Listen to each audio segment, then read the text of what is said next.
Good morning, student. Today we discuss about a new topic, education and economy.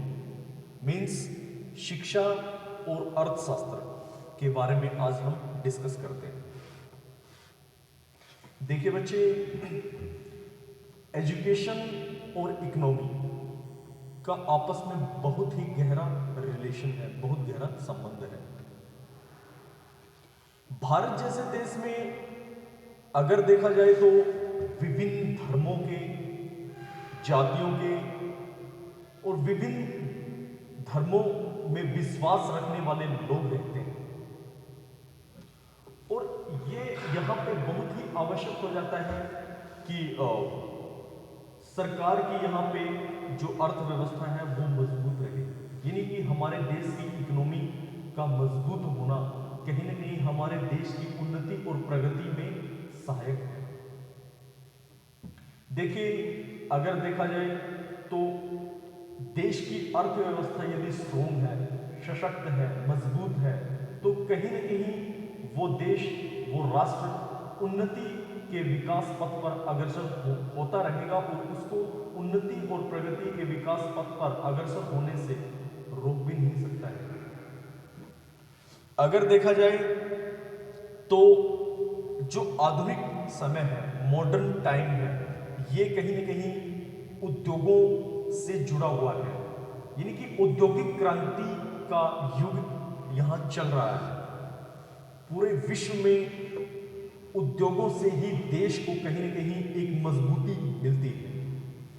तो और वो कहीं ना कहीं इसमें एजुकेशन का भी बहुत बड़ा पार्ट होता है बच्चे। यदि जिस देश के नागरिक जितने शिक्षित होंगे, सशक्त होंगे, वो उतना ही देश और राष्ट्र उन्नति और प्रगति हासिल करेगा। क्योंकि एजुकेशन से कहीं ना कहीं नई नई तकनीकें, नए नए शोध, नए नए उद्योगों को कैसे विकसित किया जा सकता है, किस प्रकार उद्योगों को एक अलग तरीके से, एक अलग पटल पर रखा जा सकता है जिससे कोई राष्ट्र ग्रो कर सके, उन्नति कर सके। तो ये सारी चीज कहीं ना कहीं हमें एजुकेशन सिखाती है। और एजुकेशन से बहुत सी चीजें और भी सामने आती हैं। जैसे एजुकेशन कहीं ना कहीं हमारे समाज के ढांचे को नई दिशा प्रदान करता है, हमारे देश के नागरिकों के जीवन में खुशहाली, उन्नति और प्रगति दिलाता है। साथ ही साथ अगर देखा जाए तो एजुकेशन कहीं ना कहीं, एजुकेशन के अंदर बहुत सी चीजें होती हैं। जैसे एजुकेशन में वैज्ञानिक थॉट्स होते हैं, मींस जो है साइंटिफिक आउटलुक होता है, और इसके साथ साथ कुछ कंपैरेटिव जो अपोजिट सर्कमस्टांसेस होते हैं उनको भी हम एजुकेशन के माध्यम से क्या कर सकते हैं, दूर कर सकते हैं। और अगर देखा जाए तो शिक्षा अर्थव्यवस्था के लिए कहीं ना कहीं एक निवेश का काम करती है, इन्वेस्टमेंट का काम करती है। पुरातन व्यवस्था में अगर देखा जाए तो शिक्षा केवल शिक्षा ही थी। मींस अगर देखा जाए तो प्राचीन समय में केवल और केवल पुस्तकीय ज्ञान तक ही हम सीमित थे। केवल और केवल कुछ बुकिश नॉलेज हमने ले लिया, कुछ ज्ञान प्राप्त कर लिया तो हम शिक्षित हो गए। लेकिन आज एजुकेशन वो एजुकेशन नहीं है। आज का जो एजुकेशन है वो मॉडर्न एजुकेशन है। उसमें बहुत सी चीजें शामिल हो गई हैं। जब से एजुकेशन में इंटरनेट, जब से एजुकेशन में नई नई तकनीकें आई हैं, कहीं ना कहीं एजुकेशन का ही पूरे का पूरा स्वरूप बदल गया है। आज एजुकेशन हमारे राष्ट्र में एक बहुत बड़ा निवेश है। और जब कोई भी विद्यार्थी, जब कोई भी व्यक्ति शिक्षा प्राप्त करके बाहर निकलता है और अपने फील्ड की, अपने क्षेत्र की शिक्षा जब वो प्राप्त कर लेता है तो कहीं ना कहीं वो अपनी फील्ड में बहुत ही अच्छा कार्य करता है। मैं आपको बता दूं, शिक्षा राष्ट्र की बौद्धिक शक्ति विकसित करती है और कहीं ना कहीं ये राष्ट्र को एक नया स्वरूप भी प्रदान करती है, क्योंकि शिक्षित विद्यार्थी, शिक्षित व्यक्ति राष्ट्र की अर्थव्यवस्था को इंप्रूव करने में कहीं न कहीं बहुत बड़ी भूमिका निभाता है। साथ साथ बच्चे, किसी भी प्रजातांत्रिक देश में, किसी भी लोकतांत्रिक देश में वहां की अर्थव्यवस्था तो बहुत ही मायने रखती है, क्योंकि यदि वहां उस देश की अर्थव्यवस्था स्ट्रॉन्ग और सशक्त रहेगी तो वहां पर रहने वाले लोगों का जीवन स्तर भी क्या होगा, ऊंचा होगा। वहां का जो लाइफस्टाइल है वो भी ब्रॉड लेवल पे होगा, बड़े लेवल पे होगा। तो कहीं ना कहीं अगर देखा जाए तो शिक्षा हमारे लिए नए आयामों को, नए एस्पेक्ट्स, फैक्ट्स लेके आती है, और कहीं न कहीं बहुत सी चीज़ें जो है एजुकेशन के माध्यम से हम अर्थव्यवस्था के लिए निकालते भी हैं। और कहीं न कहीं शिक्षा, अगर ये कहें कि शिक्षा कहीं न कहीं अर्थव्यवस्था को खड़ा करने में, शिक्षा कहीं न कहीं अर्थव्यवस्था को जो है एक रीढ़ की हड्डी प्रदान करती है, तो इसमें कोई दो राय नहीं है, क्योंकि ये कहीं न कहीं बहुत ही कॉम्पैक्ट तरीके से एक दूसरे से जुड़ी हुई है। और मैं आपको एक बात और बता देना चाहता हूं, शिक्षा न केवल एक व्यक्ति को आर्थिक विकास में सहायता प्रदान करती है, बल्कि एक देश के आर्थिक विकास में भी महत्वपूर्ण भूमिका निभाती है। और आज के दौर में पूरे विश्व में अगर देखा जाए तो यही है कि देश, हर देश उन्नति और प्रगति हासिल कर रहा है। वो किस लिए हासिल कर रहा है, क्यों डेवलप हो रहा है? क्योंकि वहाँ के नागरिक शिक्षित हैं, नई नई तकनीकें लेके आते हैं, नई उनकी विचारधारा होती है, नई उनकी थिंकिंग होती है, और वो हर तरीके के लिए राष्ट्र को उन्नति और प्रगति प्रदान करने में महत्वपूर्ण भूमिका निभाते हैं। बच्चे, कुछ इसके बारे में जो है आर्थिक विकास के बारे में ये हमने थोड़ा इंट्रो पढ़ा था, इंट्रो हमने किया। इसके बाद हम जो है आर्थिक विकास के संदर्भ में कुछ परिभाषाएं देखते हैं। वो क्या है?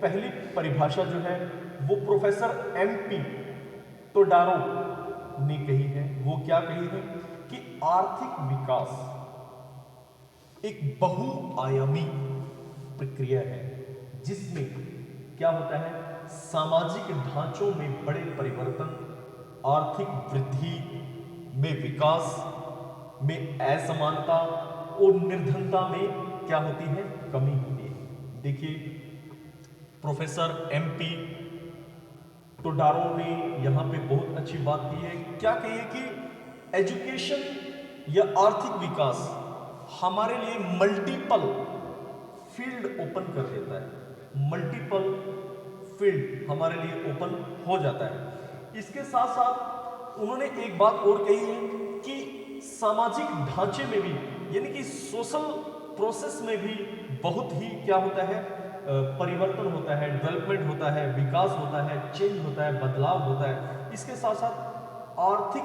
वृद्धि में क्या होता है, आर्थिक वृद्धि होती है, और कहीं ना कहीं हम पॉवर्टी यानी कि गरीबी से भी निजात पाते हैं। गरीबी भी इसके माध्यम से क्या होती है, फिनिश होती है। उसके बाद नेक्स्ट मायर महोदय, नेक्स्ट परिभाषा है मायर। मायर क्या कहते हैं?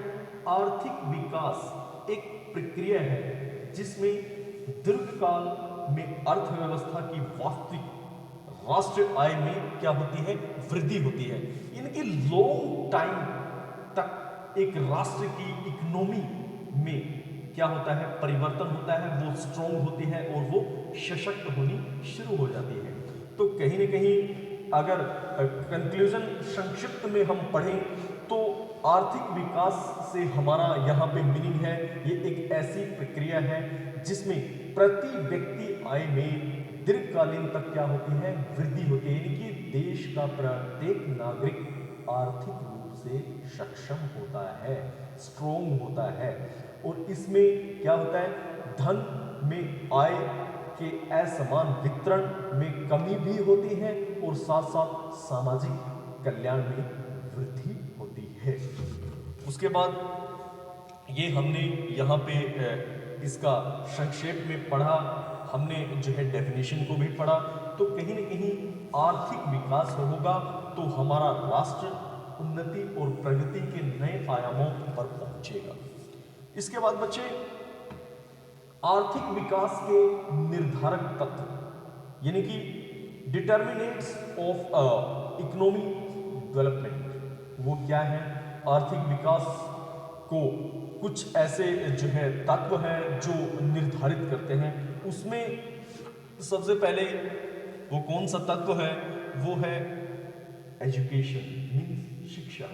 देखिए शिक्षा एक देश के आर्थिक विकास में बहुत अहम भूमिका निभाता है और एक महत्वपूर्ण घटक है, क्योंकि जो देश का नागरिक या विद्यार्थी शिक्षित होगा तो कहीं न कहीं बच्चे उसकी जो थिंकिंग होगी, जो सोच होगी, वो राष्ट्र को एक नए पटल पर रखने और कहीं न कहीं विकास के उच्चतम शिखर पर पहुंचाने के लिए क्या करेगा, वो कारगर सिद्ध होगा।